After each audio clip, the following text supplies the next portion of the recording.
Dober dan. Dober dan. Na sosednji Madžarski se zadeve zaostrujejo. Skratka, ljudje so šli na ulico zaradi novega zakona, ki delovni sili nalaga, da sprejmejo brez kakšnih ugovorov do 400 ur letno nadur. Se pravi, ta količina nadur tako rekoč podvaja. Dopustnih nadur se skoraj da podvaja, zaradi česa se je z tega zakona oprijel vzdevek, da gre za suženjski zakon. To je obligacija, da ljudje morajo, če se reče, ali kako je to? Če se reče, potem ne morejo zavrniti. Se pravi, nadure. So pa plačane. Štepati nadure, ja. So pa plačane. Ampak to, kar je pri teh protestih zanimivo, je to, da se je zdelo, da Orbanova vlada z neko zelo zanesljivo večino, tudi v narodovem telesu, da tako rečem, vlada vzhodni sosedi. Zdaj se je izkazalo, da ima Orban težavo. Pa je malo po vzrokih, zakaj bi on to naredil? Zakaj on to je naredil? Meni je nenavadno, zaradi tega, ker jaz Orbana razumem kot kakšna je oznaka, da je to neliberalna demokracija. Ja.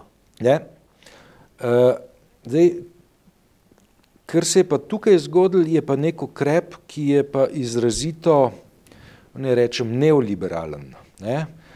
Ne morem trditi, da je liberalen. Liberalen v smislu osebnih svoboščin zagotovo ni oziroma posega v osebne svoboščine, je pa neoliberalen v smislu, da zelo olajšuje manevrski prostor kapitalu in sicer na način, da ima ta z lahkoto zagotovljene dodatne storitve delovne sile. Dobro, zakaj? Zakaj to potrebuje? Potrebuje zato, ker mu manjka delovne sile. Zakaj mu jo pa manjka? Ker izganja tujce. To je zdaj v bistvu se ugriznil v svoj lasten rep in isto se utegne zgoditi demografsko situacijo imajo pa tako, kot cela Evropa. Srednja Evropa, rečemo. Isto se utegne zgoditi brexitirjem v Veliki Britaniji, ker zdaj naenkrat bodo verjetno se pomikajo proti hard brexitu in enkrat, če boš hotel tam dobiti delo, boš moral imeti delovno vizo. Nekateri govorijo tam, da celo moral pokazati neke redne prihodke pred tem, minimalka tam je pa 30.000 funtov na leto, verjetno bruto domnevam. Ampak torej, zdaj se pa že sprašuje, kako bomo pa mi lahko zagotavljali naše gospodarstvo, ki bazira praktično na prepišni delovni sili, če tako rečem. Na nekaj 100.000 Poljakih, ki so prišli v zadnjih. Pa Indicih, pa tako, kolonialnih teh delavcih, ki so v Anglijo prihajali zato, ker so iskali upravičeno neko boljše življenje. Nekoč so bili del imperija, pa se pa iz teh... Ta pretok je bil liberalen. In zdaj, če ne bo liberalen, hkrati pa služiti neoliberalizmu, kakšen bo in kaj se bo zgodilo. In to se zdaj njim dogaja. Našponemo število nadur. Ja, točno to, in to pod prisilo. Zdaj tako, mislim, zadrega, jaz verjamem, za Orbana je velika. Mislim, na eni strani zahteva, ki prihaja prav tako od spodaj, da tujcev nočemo. Na drugi strani od spodaj prihaja zahteva, več kot toliko nadur ne bomo delali. Tretjič, od spodaj prihaja zahteva, meje naj bojo zaprte, iz sistemskega okolja pa prihaja zahteva imperativa gospodarske rasti, ki pa predpostavlja večjo intenzivnost dela, podaljševanje delovnega časa verjetno, oziroma učinkovitost pa daljšo delovno dobo. Ali pa pač odpreti trg delovne sile na način, da bo lahko na ta trg prišli novi ljudje, ker se pa ne more zgoditi, če pa meja zaprta. Namreč to so zdaj ti paradoksi, v katere se je Orban sam ujel in prvič se je to dotaknilo ljudi samih, ker ljudje so ga podpirali zato, ker je bil v njihovem imenu lahko nesramen, oni so pa ohranili lepe obraze. Zdaj je pa prišel, pa jim je zaračunal to storitev, namreč delali boste za potrebe kapitala, ki pa ni vaš. Vi boste, po domač povedan, postali sirci na lastnem terenu. Zdaj so šli pa na ulice, v tem je neka hipokrizija, hkrati pa za Evropsko unijo neko veliko upanje, tako kot v Franciji. To, kar francoski, se pravi, v Franciji se zdaj dogaja mnogo več kot samo to, da so bencin pocenili ali predtem podražili. Zdaj so to sistemske zahteve že. Hočejo preroditi v družbe. Že samo, a veš, pri Franciji sem jaz ves čas malo v zadregi, zaradi tega, ker je to gibanje rumenih brezrokavnikov toliko nekohezivno ali pa toliko razpršeno, da pravzaprav zahteve gibanja na nek način rekonstruiramo iz anket, ki so posnete na ulici med ljudmi, in pač v teh anketah lahko slišimo najrazličnejše domislice, pravzaprav na kakšen način si Francozi prihodnost demokracije predstavljajo. Od tega pač, da so nezadovoljni strankarskim sistemom, da si želijo, da se predsednik Macron umakne z funkcije, na kateri je, do tega, da bi radi videli več referendumov, pa prek referendumov, da bi imeli neko referendumsko demokracijo do neke mere po vzoru na Švico. Ja. Ker je pa spet za tip demokracije, ki je značilen za Francijo, morda nekoliko dvorezno, oziroma ne vemo, kaj to pomeni za politično funkcionalnost skupnosti. Lahko poiščeva skupne imenovalce vseh raznorodnih nezadovoljnežev, to je skupne imenovalce pač splošna nezadovoljnost, ali pa če se vremenarsko izrazva, v zraku je zadost vlage, da lahko pričakujemo nevihto.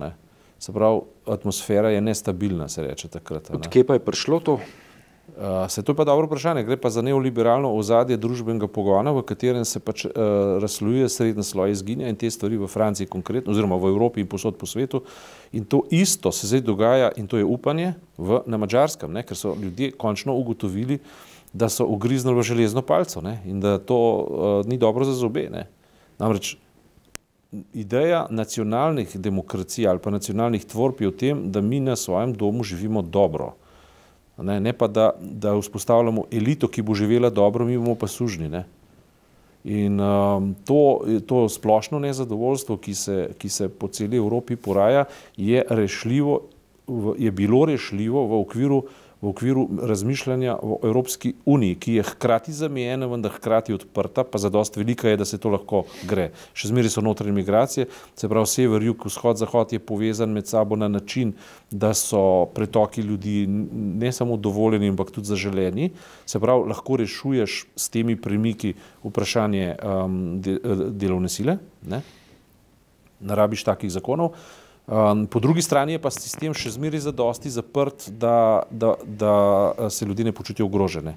No, to se je izkazalo s temi nacionalizmi za potrebno reform, ampak hkrati se pa zdaj ti nacionalizmi že grizejo lastno substanco, da se njim ne bo izšlo.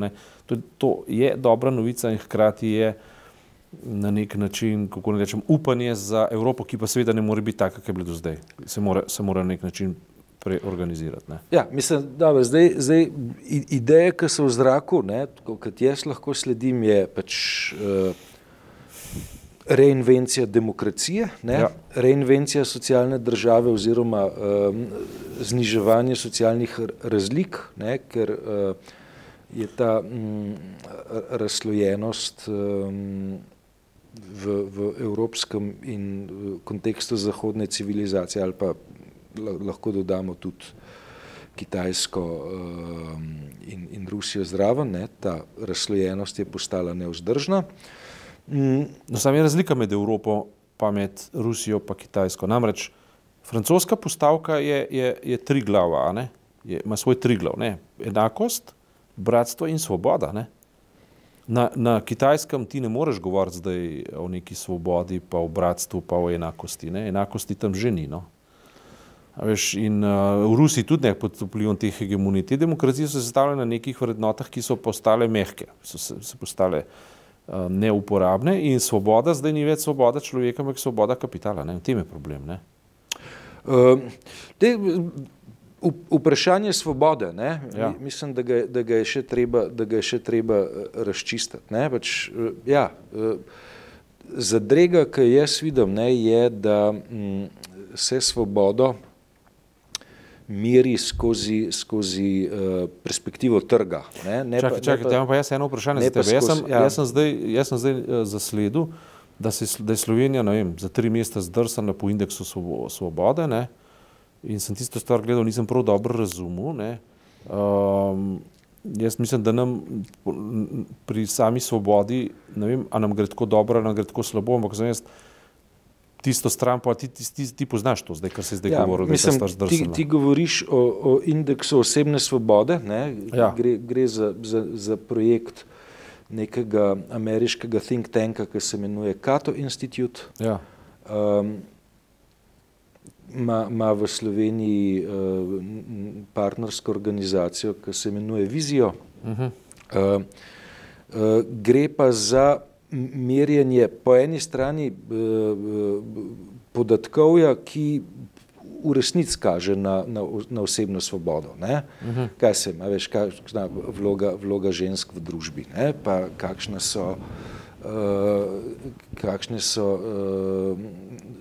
takšni in drugačni kazalci, ki se izrecno dotikajo osebne svobode. Ne? Tisto, kar je pa tukaj zraven zapakiran, je pa izrazito visok ponder dan tudi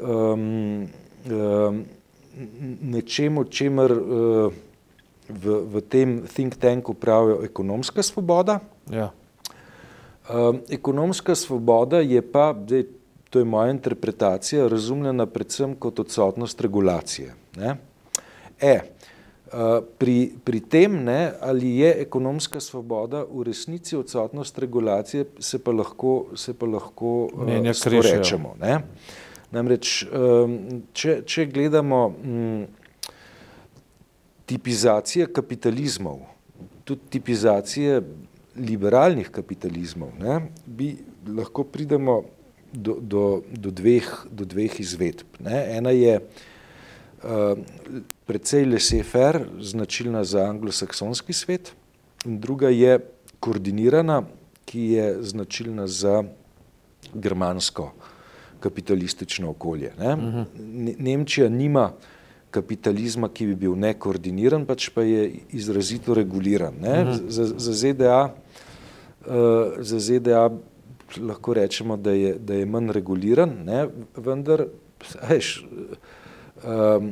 regulacija po moji oceni ni odsotnost svobode. Ne. Regulacija je v določenih kontekstih prijem, s katerim preprečaš zlorabe, ki se lahko zgodijo zaradi monopolov konec koncev. Ne. Za mene pri tem poročilu sem na hitro potem na net šel gledati, izrazito moti prvič ugotovitev, da je Amerika najbolj svobodna država na svetu. To pa Nova Zelandija. Ne? Novo Zelandijo ne poznam, ampak za Ameriko pa vsak dan lahko vidim, da to ni res. Ne? Ne, pa Švica, ne, zaradi tega, ker ima izrazito poudarjene mehanizme bančne tajnosti. Ne, ja. Je pač, to mora biti neka neoliberalna zgodba. Hkrati pa, mislim, Švica, ne, ja. če sva pri tem, ne, pač, koliko časa pa Švica ima volilno pravico za ženske, ne? Ja, mislim, 45 let vsega skupaj, ne? A veš, in zdaj država, ki se po eni strani sicer ponaša z bogato tradicijo referendumske demokracije, po drugi strani je pa še pred 50 leti polovici prebivalstva odrekala volilno pravico, zame ni nek vzor tradicionalne demokracije. Ne? Mislim, Švica je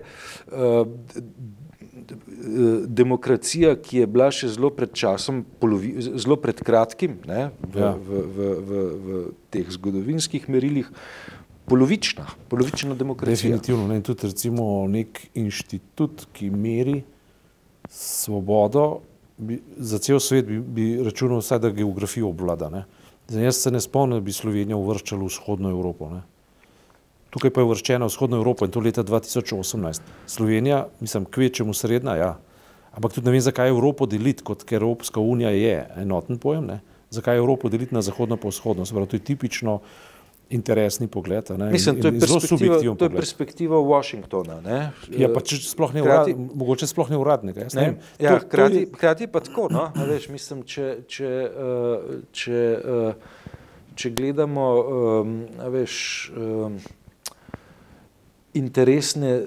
delitev interesnih sfer že med drugo svetovno vojno, ne? Ja. Mislim, pa se je za Jugoslavijo bilo nekako tako, ne? Da se interesne sfere v Jugoslaviji delijo malo na vzhod, malo na zahod. Ne? Dobro, to je hkrati pa čez to območje nekdanje Jugoslavije poteka mnogo starejša ločnica, ne? Ločnica na zahodno pa vzhodno rimsko cesarstvo, ne? Ki je nekje tam, kjer teče reka Drina. Ne? Kakorkoli obrneš, Slovenija je bila habsburška monarhija včasih. Ne? Mislim, ne izide se, ne? Ne izide se, ja. Ne, se mogoče zdaj tem obskurnim raziskavam dajemo preveliko težo, ne, tudi to je mogoče, ker to dejansko ne vzdrži neke znanstvene presoje, ne tako, ne drugače, ne, še predvsem izrazito moti, da taka raziskava predpostavlja neoliberalno ideologijo kot samoumevno platformo, ne, kot platformo za kakršnokoli razmišljanje. Ekonomska svoboda, se pravi, če je moja ekonomska svoboda preprosto v tem, da lahko z mednarodnim kapitalom povozim nacionalno identiteto in tukaj udrem za multinacionalko, če mi pa neka lokalna jurisprudenca ali pa neka praksa ali pa neko okolje prepreči to, ne, potem pa to ni demokratično, ali kaj? Zdaj, veš, kako je pri ekonomski svobodi, ne? Mislim, mi imamo že leta in leta razpravo o tem, a bomo zakonodajo, ki se tiče urejanja prostora, naredili tako, da se bo do investicij možno priti hitrejš, ne? Zveni ta pobuda, tako, bom rekel, zelo perspektivno in zelo v redu in odpravimo administrativne ovire in tako naprej. Ne? Vendar ne, se v teh pobudah zelo velikokrat skriva pravzaprav to, da dajmo znižati okoljske standarde. Ne? In se potem okoljske standarde omejevanja svinjanja zraka in zemlje in vode razume kot administrativno oviro. To pa ni, ne? To pa ni administrativna ovira in predvsem to ni zmanjševanje ekonomske svobode in ni zmanjševanje osebne svobode. Seveda ne. In da so še malo žleht, ne? A bi ti možje poskušali to v Švici speljati? Naj poskusijo, ne? Pa bodo videli, kaj je nesvoboda, ne? Mislim, Švica je, ko gre za... Dežela lokalnih referendumov neomejenih dimenzij, ne?